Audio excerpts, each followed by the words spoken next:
네, 안녕하세요. 강사들의 방송 강사TV입니다.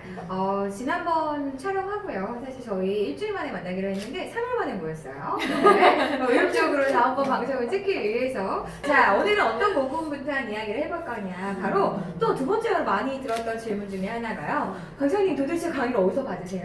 누가 주는 거예요? 네, 이거 맞아요. 가장 많이 좀 질문을 해주시는데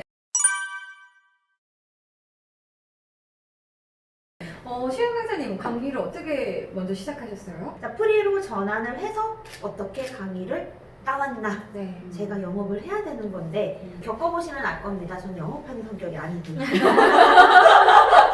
그래서 대부분 내 주변 강사님들이 얘기합니다. 저 성격이 프리로 살아남은 것은 우리도 살아남을 수 있다는 것을 보여주는 사례다. 아주 좋은 사례입니다. 보통 이제 강의를 준비하다 보면 CS 교육 자료가 올라와 있는 카페가 있죠. 그 카페에 가입을 해서 자료 서칭을 하다가 게시판에 이제 보면은 구인구직이나 공고가 있습니다. 네네. 기업 교육 담당자들이 이런 곳에 이제 강사들이 많이 들어오는 걸 아니까 우리 회사에 몇 월 며칠에 무슨 주제로 교육을 하기를 원한다. 근데 우리는 내용을 잘 모르니까 제안서를 직접 보내주세요 라는 글이 있어요. 네네. 그래서 제가 그걸 보고 엄청 많이 보냈습니다. 아. 네, 처음에는 연락이 안 왔습니다. 안 와서 나중에도 안 왔고요. 네? 제가 제안서 쓰는 실력이 없나 보다. 아니면 경력이 아직 현저하게 뒤떨어져서 나한테는 연락이 없나 보다라고 좀 좌절을 했었는데 한 가지 사실을 알게 됐습니다. 제 아시는 분이 헤드헌터로 활동을 하시는 분이 계셨는데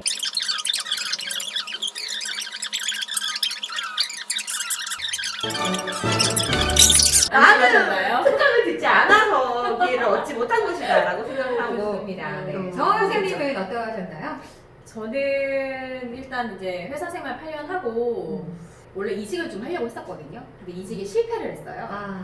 그러고 있었던 찰나에 제가 강사 아카데미를 두 군데를 수료를 했거든요. 네. 홍대에 있는 아카데미를 다닐 때 저랑 같이 수업을 듣던 동기 친구가 그 프리랜서 강사를 활동을 되게 활발하게 하고 있는 친구가 있었어요. 근데 그 친구랑 이제 꾸준히 연락하고 지내다가 제가 이제 좀 쉬고 있다는 얘기를 듣고 그러면 같이 한번 강의를 해볼래? 하고 줬던 그 첫 강의가 제가 지난 시간에 얘기했던 학교 CS 리더스 관리사 그 강의였어요. 좋은 동기 만났네요. 네. 사례도 드려야 돼요. 물꼬를 열게 해주신 분께는 항상 그래서 아카데미 강의 수업 들으러 오시는 선생님들한테는 항상 동기들한테 잘해라. 맞아. 나중에 어디 가서 어떻게 만날지 모르는 거다. 그런 얘기를 해서 하여튼 그 동기 때문에 저는 시작을 하게 됐고 그 다음에 아카데미에 저는 이제 아예 강사로 들어갔잖아요. 그거는 그냥 사람인 네, 사이트에서 또 공고 보고서는 그런 것들이 있길래 면접 봐가지고 이렇게 들어간 케이스예요. 네. 사실 저도 아카데미에서 시작을 했는데요. 회사를 퇴사하기 전에 주말반으로 강사 아카데미 다녔어요.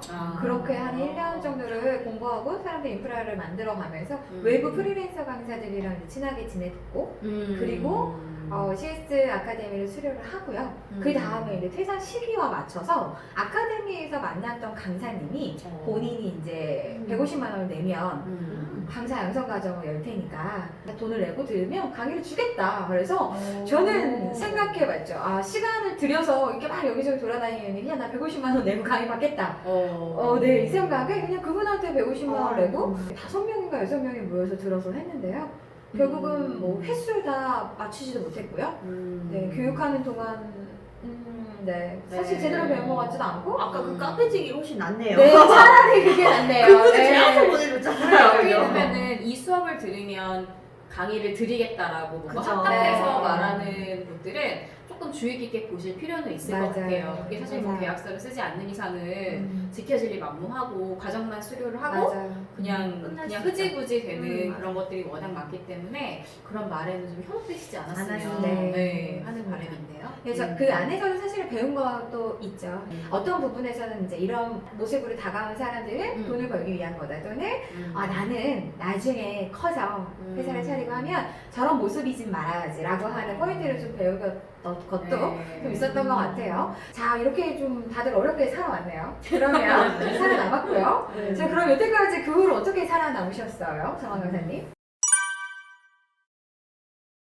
그 어쨌든 아카데미에서 소속되어 있으면서 교육생들이 사내 강사나 프리랜서 강사가 돼서 불러준 경우가 많았어요. 네, 좋네요. 또 사례는 가야 돼요. 가야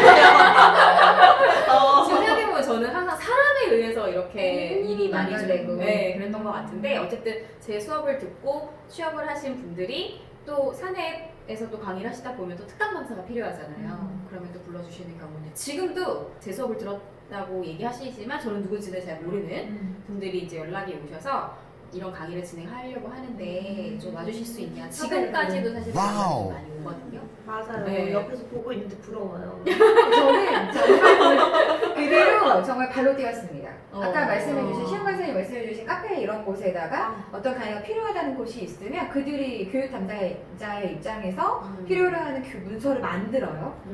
밤새워 만들어서요 보내요. 견적서까지 해서. 그래서 예전엔 정말 100개 보내면 한 개가 당첨이 될까 말까였는데요. 지금은 그래도 70% 정도는 네. 제가 더 잘 쓰시나 보다. 그런가 봐요. 솔직해요. 그죠? 100개 보내는데 한 개 걸렸었다. 한 개 걸렸어요. 까발리죠. 네. 강사들 잘못 만나면 100개 보내면 1000개 걸린다고 얘기하시는데 저 그렇진 않았어요. 속지 마세요. 다 처음에는 실패합니다. 맞습니다. 시험 강사님은 어땠나요? 저는 이렇게 의심병이 짙어지면서 뭐 어떻게 보면은 사교적으로 모인 이런 거를 신뢰하지 않게 되었고요. 그래서 아예 그냥 맞아요. 이력서를 낸 거죠. 그렇게 사내 강사가 된 게 아니라 쉽게 얘기하면 에이전시 소속이 많아졌다라고 생각하시면 돼요. 그래서 여기 교육 컨설팅, 여기 교육 컨설팅. 근데 사실상 제가 기반을 잡게 해줬던 거는 한국저작권위원회 저작권 강사로 전 사실 강사만 보고 지원을 했는데 저작권 수업이었던 거고 그 공부한다고 되게 힘들었습니다. 겁을 냈거든요. 그렇죠. 사실 저작권위원회 SNS 같은 감사합니다. 예. 갑자기 딸랑딸랑. 감사합니다. 네. 근데 이제 강사님들마다 성향이 좀 다르긴 한데 저는 이제 프리랜서 강사님이라면 개인 브랜딩이 되게 중요한 것 같거든요. 그래서 이제 SNS를 통해서 강의를 받은 경우도 좀 종종 있었어요. 그래서 지금 정기적으로 나가는 기업들 같은 경우에도 담당자님이 SNS로 메신저가 왔어요. 프로필을 처음에 보내달라고 얘기를 했는데 저는 처음에 약간 이상한 사람인 줄 알고 그쵸. 의심이 좀 되잖아요. 그렇죠. 그래서 이제 프로필을 보냈고 네. 이제 한두 번 강의를 나가게 되면서 지금 좀 정기적으로 교육을 나가고 있거든요. 이것도 제가 너무 부러워하는 SNS. 중에 저도 SNS 열심히 했었는데 그렇게 우리가 찾고 있는 모델 모델만 찾나요? 그 모델이 그런 좋은 모델 아니고 속옷 회사 다니시는 분이 자기 속옷 어떤지 옵션 해달라고 했으니까 저 그것 때문에 쭉 펼쳐있어요. 거기 쇼킹했어요. 네. 저는 사실 SNS는 하려고 하는데 잘 안 되는 것 같고요. 처음엔 어떻게 좀 살아남았냐면요. 아카데미에서 동기들 그리고 아름아름 알게 됐던 동기들을 모아놓고요. 무료로 그냥 PPT 강의를 했어요. 무료로요? 제가 그때는 사실 그렇게 퀄리티가 높진 않잖아요. 근데 그걸 준비하면서 굉장히 많이 업그레이드가 됐다는 것도 느끼고요. 그러면서 무료 강의를 들었던 분 중에 한 동기가 페이스북에 그걸 올려준 거죠. 그러니까 그 페이스북에 후기가 돌면서 기업 교육 의뢰를 처음 또 받았던 그게 저의 사실 버팀목 시작의 딱 포인트였던 것 같아요. 근데 여러분들도 그렇게 좀 나눔 강의 같은 것들을 좀 많이 또는 스터디 같은 동기분들끼리 스터디 이런 것도 좀 굉장히 좋은 방법 중에 하나인 것 같지 않나요? 그래서 제가 아는 분은 처음에 강의 시작할 때 지인들한테 좀 테스트 강의 식으로 그러니까 이제 요즘은 사실 기업에 아주 또 소기업, 작은 기업들 같은 경우는 교육 예산을 따로 못 쓰는 곳도 있잖아요. 근데 그런 기업들의 이제 뭐 기본 CS 교육이라든가 비즈니스 매너 교육 이런 거를 조금 본인이 또 가서 강의 연습도 좀 할 겸 또 시험 강사님 같은 경우는 한 협회에서 연간 기획처럼 강의를 좀 의뢰를 받는 터인데 이렇게 일회성으로 끝나지 않고 좀 계속 연속적으로 이어졌던 노하우 같은 게 좀 있으신가요? 아무래도 강의를 잘한다는 게 1번이겠죠? 그렇죠. 네, 잘해야죠. 나 잘해. 나 되게 잘해. 네. 저는 일단 또 선택 성격이 반영이 됩니다. 네. 강의 잘합니다. 준비도 엄청 잘하고요. 네. 한치 앞에 부끄러움이 없습니다. 그래서 그런지 저는 상대적으로 좀 기업교육 담당자하고는 담백한 관계를 유지를 해요. 그냥 비즈니스 관계만. 네. 비즈니스 관계만 좀 유지를 하고, 제가 아시는 뭐 아름아름 아시는 강사님들은 월 초 혹은 주 단위 월요일 뭐 이렇게 계속 한 주에 뭐 건강한 하루 시작되세요. 아이고야. 설 연휴, 추석 연휴 당연히 보내지만 한 주 단위로 계속 담당자들한테 연락하시는 분들도 계신다. 그런 관계를 유지를 하고 계신다라고 얘기하시는 분들도 계시는데 저는 그쪽하고는 좀 네. 반대 성향. 맞죠. 네. 근데 좀 정학 사님이 좀 비슷한. 저는 오히려 좀 관계 형성을 좀 그렇죠. 하려고 맞아요. 하는 관계 편인 것 같아요. 형성. 그러니까 왜냐면 결국에는 좀 사람이 하는 일이고 또 기업교육 담당자들이 한 번 와서 강의 잘 해주고 그다음에 좀 친하고 편하게 유지되는 강사님들하고 또 오래 같이 일하려고 하는 그런 경향도 맞아요. 좀 있는 것 같아서 저는 좀 관계 형성을 좀 잘 하려고 네, 노력을 좀 많이 네. 하는 편인 것 같아요. 저는 처음 말씀하신 그거 같아요. 담당자분들도 서류 준비나 또는 다음 교육을 기획하는 게 굉장히 힘들어하거든요.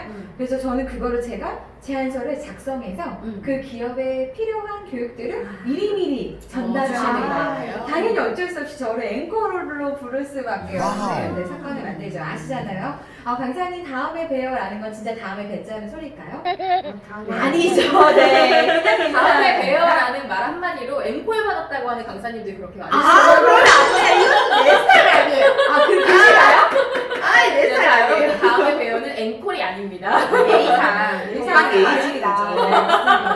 두 번째 강의가 한번 인증샷 올리고, 휴게소 사진 같은 거 말고 진짜 강의 사진 올리고, 앵콜 강의 받았다 해주시면 아니 근데 저는 될것 너무 궁금한 같아요. 게 강사님들이 강의 사진이나 이런 거 되게 많이 올리시더라고요. 근데 맞아요. 그걸 어떻게 부탁을 하는 건가요? 글쎄요. 그러니까 저는 이게 강의를 갔다 오더라도 이 담당자들한테 사진을 찍어주세요 이런 말을 잘 못하겠더라고요. 저는 이런 걸 어떻게 찍어주시기는 하는데요. 일단 기업에서 찍긴 찍어요. 교육을 진행했으니까 기업 자체에서 보관한 용으로 찍는데 그걸 달라고 해야 되는 거죠? 예전에는 달라고 했었어요. 저도.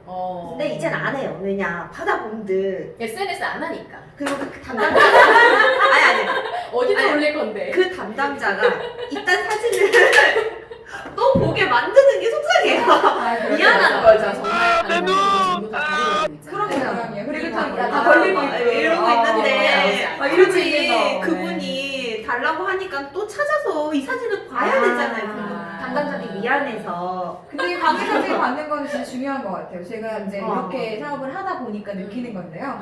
그 하나하나가 다 제 사안이고요. 지금은 너무 다행인 거는 저희 직원이 따로 가서 찍어주니까 잘 사진이 있는 거고요. 예전에는 담당자분한테 다 찍어달라고 하고 메일로 보내주시면 거기에 제안서를 보내는 거죠. 이 방법은 근데 좋은 게 괜찮죠. 네. 기브 앤 테이크도 되지만 담당자의 메일 주소를 알게 되면 그렇죠. 진짜 힘들어요. 맞아요. 네. 누군 줄 알아요. 그런데 이제 네. SNS 올리실 때는 요즘에는 워낙 교육생들 초상권도 좀 있어서 그럼요. 맞아요. 모자이크 처리나 그런 것들을 꼭 해서 올리셔야 된다는 거 네, 기억하시면 좋을 것 같아요. 좋습니다. 그러면 이제 마지막으로 초보 강사님들에게 해줄 한마디씩 한번 해보고 마무리해볼까요? 우리 시우 강사님?